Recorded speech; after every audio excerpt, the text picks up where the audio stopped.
এই অন্যায়কারীদেরকে যে যে সাপোর্ট করবে কিয়ামতের দিন তাদেরকে আল্লাহ জাহান্নামে দেবে। এই কথা শুনছেন? তুমি খেয়ে দে, কাজ নেই, মানুষের কর্ম নেই, নামাজ, মানুষের চাকরি নেই, শিক্ষা নেই, দেশ পিছিয়ে, সেসব বিষয় তুমি ভাবো না। তুমি আমার নামাজ, রোজা, দাঁড়িয়ে টুপিলে পাকাম করতে যাবে, কথা মাথায় ঢুকছে না? কষ্ট হচ্ছে? যদি কষ্ট হয় অসুবিধে কিছু নাই, আর কয়েক বছর অপেক্ষা করো, খোদার পক্ষ থেকে মার আসবে। কেন আল্লাহ কোরআনে ওয়াদা করেছে, তোমরা যারা, মন দিয়ে শুনবে, আল্লাহ কোরআনে বলছে তোমরা যারা, এই আল্লাহ পাপীদেরকে মাফ করবে বলেছে, কিন্তু বেঈমানকে মাফ করবে না। পাপীকে যে নিজের ক্ষতি করে, নামাজ নেই, রোজা নেই, দাড়ি নেই, টুপি নেই, হজ নেই, যাকাত নেই, দান নেই, এগুলো নিজের ক্ষতি করা, এটা ইসলামের ক্ষতি নেই। আর ইসলামের ক্ষতি কি? নামাজকে বন্ধ করা, রোজাকে বন্ধ করা, মসজিদকে ভাঙা প্ল্যান করা, মসজিদে আজানকে বন্ধ করে দিয়ে আজানকে ক্রিটিসাইজ করা। কথা বুঝে আসছে না? তুমি বললো আমি তো কোনোদিন করি না, তুমি কোনোদিন তো কি হয়েছে? তুমি যাকে সাপোর্ট করে উপরে বসিয়েছো, সে ক্ষমতার জন্য করছে না, তোমার সহযোগিতা, তো তুমি মার খাবে না? এগুলো হলো বেঈমান হয়ে যাচ্ছে। খুব ভালো করে বোঝেন। তাহলে সেই জায়গাতে তোমার আমার কাজ হবে, যারা এই অন্যায় করে তাদের থেকে নিজেকে দূরত্ব রাখা। হুজুর আমরা কি করব? উপায় কি আছে? উপায় আগে ছিল না, আজ তো আল্লাহ উপায় মিলিয়েছে। পানি ছিল না তেমন করে, যখন পানি পেয়ে গেছে আবার তেমন কিসে? কথা মাথায় ঢুকছে না? ঢোকে নেই না হয় বাপ মনে রেখে দেবে, এই তথাকথিত সেকুলার যে 80 বছর ধরে যাদেরকে খাইয়ে পরিয়ে প্যালেস্টাইনবাসীরা বড় করেছিল, যাদেরকে কাপড় দিয়েছিল, জুতো দিয়েছিল, ঘর দিয়েছিল, জামা দিয়েছিল, কিছুই ছিল না, এই প্যালেস্টাইনবাসীর সাহায্য করেছে, তারা বড় হয়েছে। তারা আজকে বড় হয়ে প্যালেস্টাইনবাসীদেরই মায়েদেরকে লুটছে, বেটিদেরকে লুটছে, বাচ্চাদেরকে খুন করছে। শুনছো? তুমি আমি যাদেরকে সাহায্য করি, তারা উপরে যায় গিয়ে গাড়ি বাড়ি, টাকা পয়সা, ক্ষমতা আমার তোমার দিয়া তারা পায়। সেই ক্ষমতা নিয়ে তোমার আমার মসজিদ ভাঙছে, মাদ্রাসা ভাঙছে, এখানে করছে, এর নামে কেস, ওর নামে কেস, একে শেষ করা, ওকে শেষ করা, এই সব করে করে বেড়াচ্ছে। যদি আজ না শোধ দাও, কালকে কিন্তু আরো ভয়ানক দিন। আমার দিন কিরা মিটাতে চাইছে, এরা প্রথম কিনতে চাইছে। প্রথমেই বলেছিলাম না, প্রথম কিনবে, যদি কিনতে না পারে কি করবে? নারীর অফার দেবে। নারী তো যদি না হয় তখন কি করবে? আমার রাসূলুল্লাহকে যখন কিনতে পারল না, তখন আবু জেহেল থেকে বলেছিল, মুহাম্মদ বলো তো দেখি, মক্কা শুধু নয়, পৃথিবীর সুন্দরী নারী দেখে তোমার বিবাহ দিয়ে দেবো মুহাম্মদ, তুমি আমাদের পক্ষে চলে আসো। ইতিহাস শোনো, ইতিহাস শোনো। আল্লাহ নবী নবী দয়ানবী বলেছিলেন, এ দুনিয়া মানুষ রেখে দাও, আমাকে আমার আল্লাহ পাঠিয়েছে নাই সত্য কথা বলার জন্য। তোমরা যাই করো না কেন, আমি রাসূলুল্লাহ আল্লাহকে ছাড়ব না।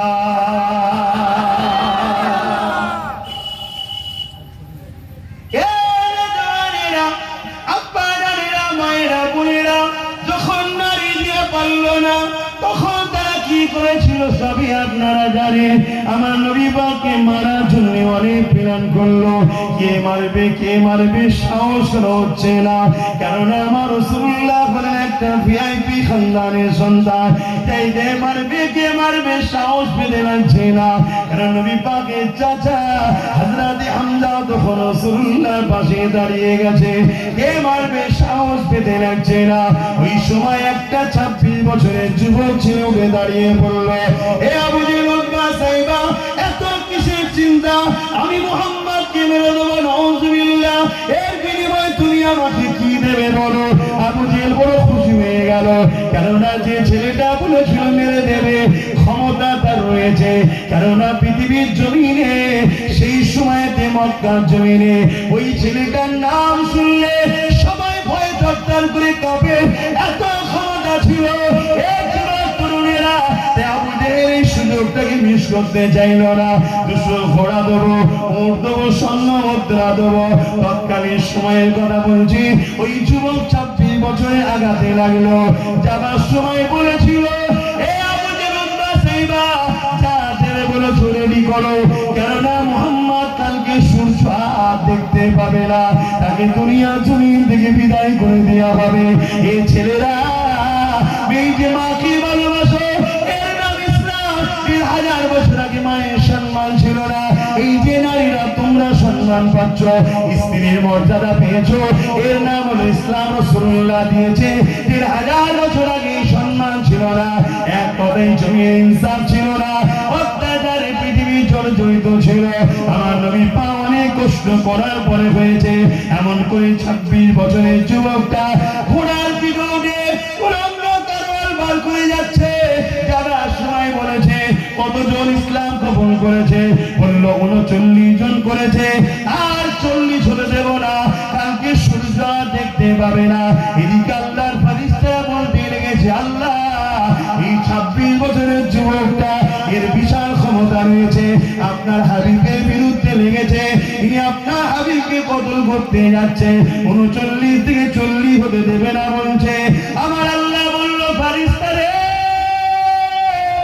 চিন্তা করিস না, যে বলছে 39 থেকে 40 হতে দেব না, ওকে তাড়াতাড়ি যেতে দে। আমি আল্লাহ ওকে আমার নবীর গোলাম বানিয়ে 40 ওকেই বানাবো।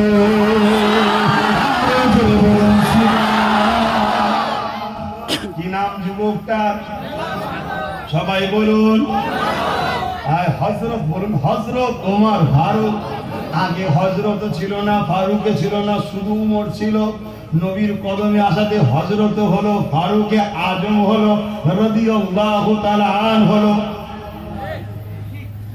আর পৃথিবীর দ্বিতীয় খলিফা হলো ওমর ফারুক। হুজুর মনে মনে যেটা ভাবতেন, আল্লাহ সে আয়াত পাঠিয়ে দিতেন। জোরে বলুন সুবহানাল্লাহ। এরকম কমসে কম 15-20টা আয়াত হুজুর ভাবতেন, আল্লাহ এরকম হলো খুব ভালো, এইসব জুলুম হচ্ছে, এর বিরুদ্ধে আইন হওয়া দরকার। মদ যেমন আল্লাহ মদ ব্যান্ড হওয়া দরকার, আগে মদ ব্যান্ড ছিল না। একদিন হুজুর নবীকে বলেই ফেললো, হুজুর মদ ব্যান্ডের কোনো আয়াত আল্লাহ কি আয়াত পাঠাইনে, এই মদকে ব্যান্ড করে দেওয়া দরকার। হুজুর হুজুরাই গেছে, আয়াত এসে গেছে মদ ব্যান্ড। জোরে বলুন সুবহানাল্লাহ। সেই ওমর ফারুক 26 বছরের যুবক। হে যুবক, কত বছরে? 26। তোমরা পিছিয়ে যাচ্ছ। হ্যাঁ, তোমাদের মোবাইলে গেম খেলার সময়, তোমাদের চায়ের দোকানে আড্ডা দিবার সময়, টিভি দেখার সময় তোমাদের আল্লাহ এই জন্য পাঠিয়েছে। তোমাদের তো খোঁজ নিতে হবে, গ্রামে কি খেতে পাই না। চল মেহনত করি, রোজ 200 টাকা ইনকাম করি, আজকে 400 টাকা ইনকাম করবো, ওই গরিবটার জন্য 200 টাকা করবো। চল, আল্লাহ আমার শরীরে ক্ষমতা দিয়েছে, চল। এটা তো তোমাদের কাজ, গরিবের পাশে দাঁড়ানো। কি গো, দাঁড়াবেন আমার যুবকরা? দাঁড়াও, মানুষকে ভালোবাসো। কোনো বাড়িতে বাপ মা নেই, কি বাপ নেই, কি বয়স্ক মানুষ বিমারে পড়ে আছে, পাড়ার যুবক ছেলে মিলে, তার পয়সা নেই, সবাই মিলে চিকিৎসার জন্য পয়সা তুলে তাকে সবাই মিলে হসপিটালে ভর্তি করো। তাকে একদিন করে দেখতে যাও। চাচা চিন্তা করিনি, আমি তোমার ছেলের মতো, দোয়া করো, আল্লাহ তোমার সেবা করে দেবে, আমিও দোয়া করি। এটা তো তোমাদের কাজ, করো। তা না করে তোমার গ্রামের গরিবের ঘর ভাঙে যারা, তাদের সঙ্গে পিছনে ঘুরছো, আল্লাহ জবাব দিতে হবে না? ছাড় দিয়েছে বলে মনে করো যে আল্লাহ পারবে না নাকি? হ্যাঁ, নমরুদের নাম শোনেছো? পৃথিবীর রাজা ছিল, একটা মশা দিয়ে সাইজ করে দিয়েছে আল্লাহ। আহা, আমার ভাই, আমার সোনার যুবকেরা, আসো। তোমাদের ভাই আমি, তোমার নবীর বংশের ছেলে, তোমার পীরের খুন। আসো, আমরা একমত হই, শক্তি তৈরি করি, নিজেদের হাতে ক্ষমতা দখল করি, যাতে করে গরিবের সাহায্য করতে পারি, এতিমের সাহায্য করতে পারি, বিধবার সাহায্য করতে পারি। যেসব যুবকের পয়সার জন্য বড় বড় চাকরি, পড়াশোনা স্বপ্নটা ভেঙে চুরমার হয়ে যাচ্ছে, ওদের পাশে দাঁড়িয়ে ভালো শিক্ষিত করে ডাক্তার, উকিল, জজ, ডিএম, ব্যারিস্টার করি, কাউকে পলিটিক্যাল সায়েন্স পড়িয়ে সৎ চরিত্রবান রাজনীতির নেতা বানায়। আগামী প্রজন্ম, আমার দেশবাসী তার হাতে নিরাপদে থাকবে। এরকম সমাজ সুন্দর তৈরি করার জন্য আমাদেরকে একমুঠ হওয়া দরকার, আছে না? না, একমুঠ হতে চান হাত তুলে দেখান, মারহাবা, নারে তাকবীর। দুরূদ শরীফ, আল্লাহুম্মা সাল্লি আলা।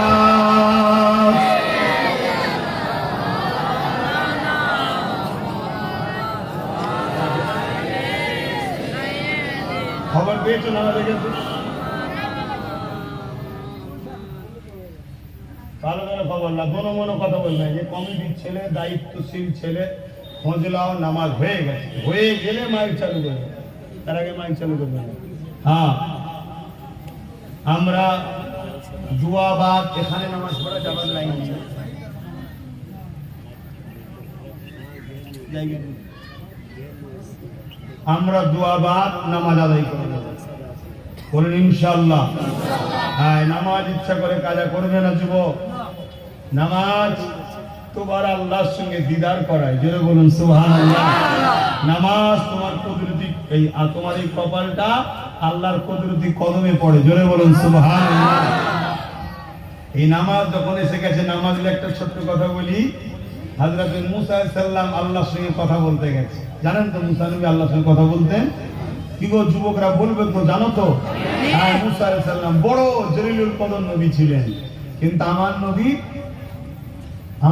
কি হয়? খাদিম হয়, খাদিম। জোরে বলুন সুবহানাল্লাহ। শোনো শোনো শোনো, কি নবী পেয়েছো, কোন নবী পেয়েছো? এই নবীর উম্মত হওয়ার জন্য মুসা নবী বলেছিল, আল্লাহ যদি আমাকে আখেরি নবীর উম্মত করতেন আমি বড় খুশি হতাম। জোরে বলুন সুবহানাল্লাহ। শুনে রেখে দাও, রূহের জগতে আল্লাহ নবীদের থেকে ওয়াদা নিয়েছিলেন, ওয়াদা।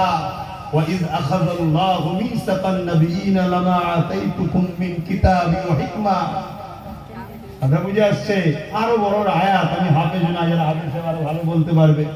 আরো বড় আয়াত, আয়াতটার আরো অংশ আছে যেখানে আল্লাহ রূহের জগতে, আম্মা বোনেরাও শোনেন, কোন নবীর উম্মতি আপনারা? হ্যাঁ, কোন নবীর উম্মতি? দেড়খানা বাচ্চা নিয়ে সুদ নিতে হচ্ছে, দুখানা বাচ্চা সুদ নিতে হচ্ছে, লোকের কাছে ভিক্ষা চাইতে যেতে হচ্ছে মা। অথচ আপনার বোনেরা কজন, আপনার ভাইয়েরা কজন? আপনারা কজন? 5 ভাই বোন। আর আজকে আমাদের ঘরে কত? দেড়খানা দুখানা। তো দেড়খানা বুঝছেন, আল্লাহ চাইলে একটা হবে, আর নাও হতে পারে। একটা কি দুখানা?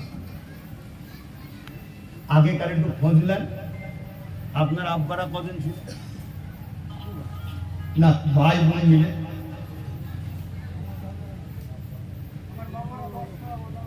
10টা। এটাই শুনতে চাইছি তো, 10টা, 15টা, 12টা, 20টা। বলুন আলহামদুলিল্লাহ, বলুন আলহামদুলিল্লাহ। আমাদের উপরে খোদার মার হয়েছে এই মোবাইল, খোদার গজবেটা। একটা দুটো হয়ে সব শেষ, কানা আর নেই। কথা বুঝছেন না? দেখছেন না? নারকেল গাছের ডাব শুকিয়ে যাচ্ছে, পানি নেই, ফল সব টেরা বেকা, নিখুঁত ফল পাওয়া যাচ্ছে। এই 5G 6G 7G হ্যালোজি ট্যালোজি সব বড় বেশি দিচ্ছে। কত ক্ষতি করছে শারীরিক ক্ষমতা, আর বেশি ডিপে যেতে পারবো না। আর আল্লাহ কারে 1-2 পিঁড়ি পিছনে চলে যাও, আমার দেশের কেউ বলে না যে দুটোর বেশি হবে না, আইন করছে না। খবর দেখো, বদমাইশ হচ্ছে 7 নম্বর বাদ। যে আইন করছে ওই বদমাইশটা হয় 7 নম্বর না 8 নম্বর। মানে ওর যদি আগে আইন থাকতো, শয়তান তুমি এসপি। বুঝতে পারছেন? আরে সন্তান বেশি হলে রোগ কম হয়। বেশি খুলে বলতেই পারছি না, বয়স হয়, একটুখানি মুরব্বী হয়ে যায় তখন একটু খুলে বলবো, সব থেকে যাবে, তখন একটু খুলে খালে বলি, তখন দাদু ভাব এসে যাবে, তো না কিছুটা হবে বলা যায়। বুঝে নেন, তখন আমাদের বাপ দাদাদের ঘরে খাওয়াবার জন্যে ভিক্ষা চাইতে হতো, সুদ নিতে হতো। অথচ মোটা তাজা ছেলে ছিল।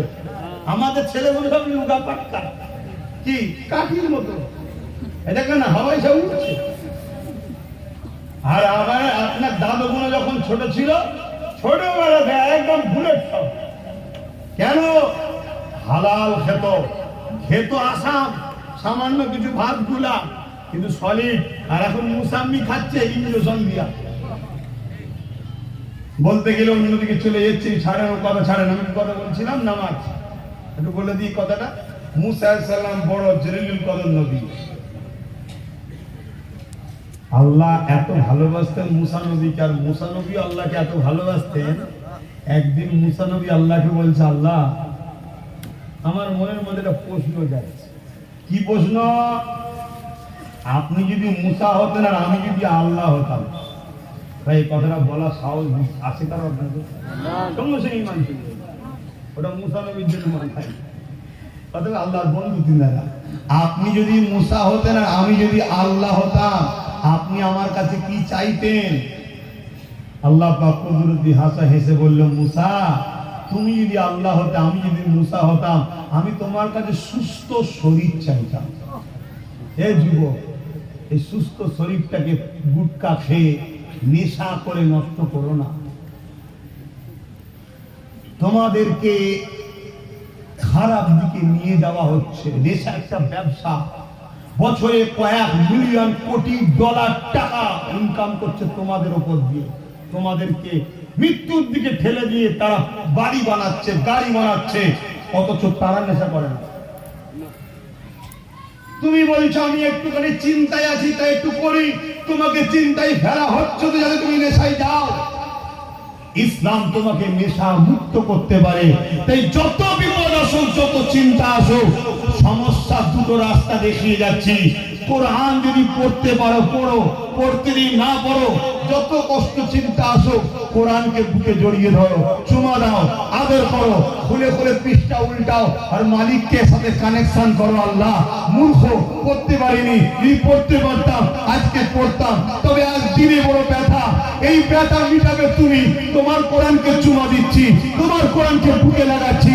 হে আমার আম্মা, হে আমার বোন, হে আমার আব্বা, হে আমার ভাই, তোমার দিলে কোরআন লাগার সাথে সাথে, জবানে এই কথা বেরোবার সাথে সাথে তোমার চোখ দিয়ে অঝর নয়নে পানি বেরোবে। যেখানে তুমি হয়তো সুসাইড করতে, আত্মহত্যা করতে, হারাম খাদ্য খেয়ে নেশায় আসক্ত হতে, কোরআন তোমাকে সমস্ত বুরাই থেকে বাঁচাবে। শুধু বাঁচাবে না, কিয়ামতের দিনে এই কোরআনের প্রেমের জন্য কোরআন তোমাকে জান্নাতে নিয়ে যাবে। এই একটা রাস্তা দেখিয়ে দিলাম। আরেকটা রাস্তা হলো, যত দুঃখই আসো, ওই যে মদিনা ইয়াদ করে বললাম না, একটু বসে বসে একা নিরিবিলিতে চলে যাও, দরুদ শরীফ পড়ো, দরুদ শরীফ পড়ো, দরুদ শরীফ পড়ো, আর মনে মনে বলো, ওগো আমার দয়াল নবী, তোমার উম্মতটা আজ বড় পেরেশানি, তোমার উম্মতটা আজকে বড় একা, তোমার উম্মতটা আজকে বড় অভাবী, তোমার উম্মতটা আজকে বড় কষ্টের মধ্যে আছে। এটা মুখ দিয়ে বলো আর দরুদ পড়ো। ওগো দয়াল নবী, শুনেছি উলামারা বলেছে তুমি নাকি জানের থেকে আমার কাছে আছো, তোমার উম্মতের জানটা আজকে বড় কষ্টে আছে, তোমার উম্মতটা আজকে বড় বিপদে আছে, তোমার উম্মতের বাচ্চাটা আজকে অসুস্থ, তোমার উম্মতের মা আজকে বিমারে, তোমার উম্মত আজকে অভাবে আছে। তুমি এভাবে বলতে থাকো, চোখ দিয়ে পানি বেরোবে, বুকটা হালকা হবে।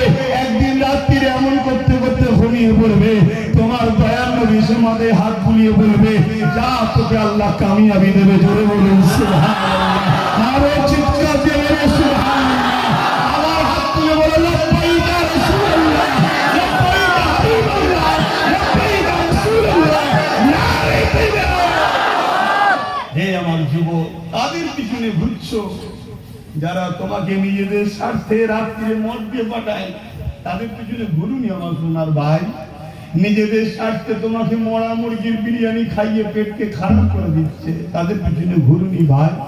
তাদের নিজের স্বার্থে 500 টাকা এটিএমের চুরি করা পয়সা তোমায় দিচ্ছে, তাদের পিছনে ঘুরুনি ভাই। তোমার অভাব, তুমি নিজের পায়ে দাঁড়াও না, তোমাকে রাস্তা দেখানো হচ্ছে, সেই রাস্তায় হাঁটো না, তুমি দুনিয়াও পাবে, আখিরাতও পাবে। তোমার নবীর বংশের বাচ্চা বলে যাচ্ছি পাবে। তবে হ্যাঁ, কোনো কাজ কামিয়াবির জন্য আল্লাহ পরীক্ষা নেবে। একটা কঠিন রাস্তার উপর দিয়ে হাঁটতে হয়, হেঁটে যাওয়ার পরে শান্তি পাওয়া যায়। এমনকি কিয়ামতের দিনে জান্নাতে যারা যাবে সবাইকে পুলসিরাতের উপর দিয়ে যেতে হবে। পুলসিরাতটা হলো কঠিন রাস্তা, তলায় জাহান্নাম জ্বলছে। আমার সোনার ভাইরা, আমার আম্মা জানেরা, আমার বোনেরা, মায়ের জাত তো বড় নরম দিনের মানুষ। তোমাদের দোয়া তো মা বেশি তাড়াতাড়ি কবুল হয়, কারণ আমাদের দিল বড় পাষাণ হয়। পুরুষ তো দিল বড় পাষাণ হয়। মা, আমার বোন, তোমরা মায়ের জাত, তোমাদের দিল আল্লাহ বড় নরম দিল দিয়েছে, তাই তো দুনিয়ায় আমরা মুখ দেখতে পাচ্ছি। মা যদি কর্তব্য হতো, পৃথিবীতে বাচ্চা হতো না। এত কষ্ট হয়, পাহাড়কে বুকে চাপিয়ে দেওয়ার মতো কষ্ট হয়। এই কষ্ট বুকে নিয়ে দুনিয়ায় মা বাচ্চা দিয়েছো। তোমার মতো আমার একটা মা, সেই মা কষ্ট করেছিল বলে আব্বাস সিদ্দিকী দুনিয়া দেখেছে। মারে, এমন কি খিদে লেগে গেল, এমন কি কষ্ট হলো, কারো কাছে 1000 2000 বিক্রি হয়ে যাচ্ছে কেন মা? হ্যাঁ, বেপরদা হয়ে মুখের ফটো তুলে কেন তুমি বিক্রি হচ্ছে মা? দিদি বলে আমার অধিকার। তো মা, তোমার অধিকার তোমার স্বামীর হাতে দিলে হয় না? তোমার অধিকার তোমার ছেলের হাতে দিলে হয় না? তুমি তো মা, ইসলামের মা, তোমার ধর্ম তো শিখিয়েছে। তোর গার্জিয়ান হলো, তোর চাকর হলো তোর ছেলে, তোর গার্জিয়ান হলো তোর স্বামী, তোর গার্জিয়ান হলো তোর বাপ। সেগুলো কি খেয়াল করবেন না মা? আমি অনেক কটা কথা বলতে বলতে অনেক দিকে চলে গেলাম, কিন্তু সময়ও তো হু করে চলে যাচ্ছে। আসুন না একটু দয়াল নবীর উপরে সালাম পড়ে নিই। ইয়া নবী সালাম।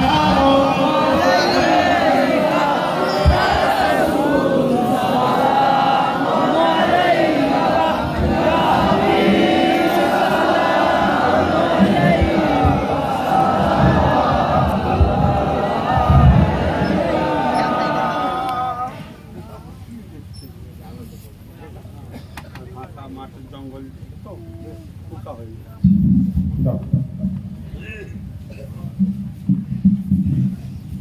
বাপ জান আমার, ভাই আমার, আম্মা আমার, বোন আমার, সালাম দিবার হুকুম কে দিয়েছে? জোরে বলুন আল্লাহ। সালাম দিতে আল্লাহ। কোথায় পাবেন? কোরআন শরীফ। সল্লু, দরুদ পড়ো, ওয়াসাল্লিমু, সালাম দাও।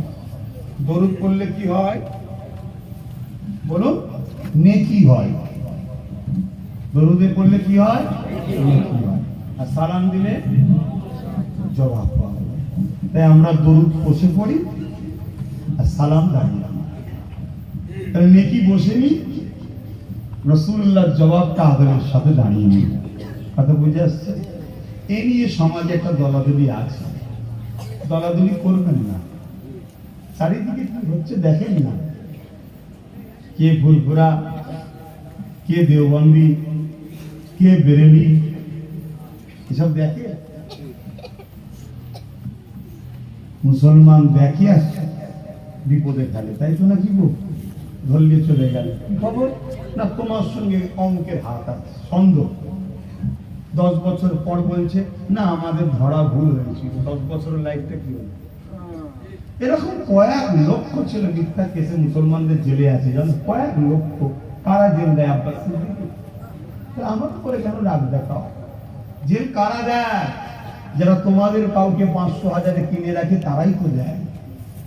যারা তোমাদের কিছু কিছু ইমামকে সামান্য কিছু ভিক্ষা দিয়ে করছে। এর আগে আরো এরকম কত সেকুলার সেজে এসেছিল, তারাই তো জেলে যায়। ভুল বলছি নাকি ভাই? আমি কাউকে জেলে দিয়েছি কোনোদিন?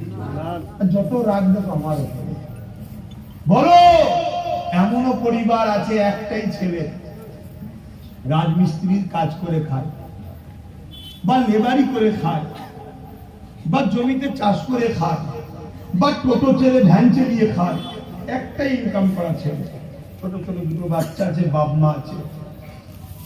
ওকে মিথ্যা কেসে ভরে দিল। বলো এই পরিবারটা কি হচ্ছে?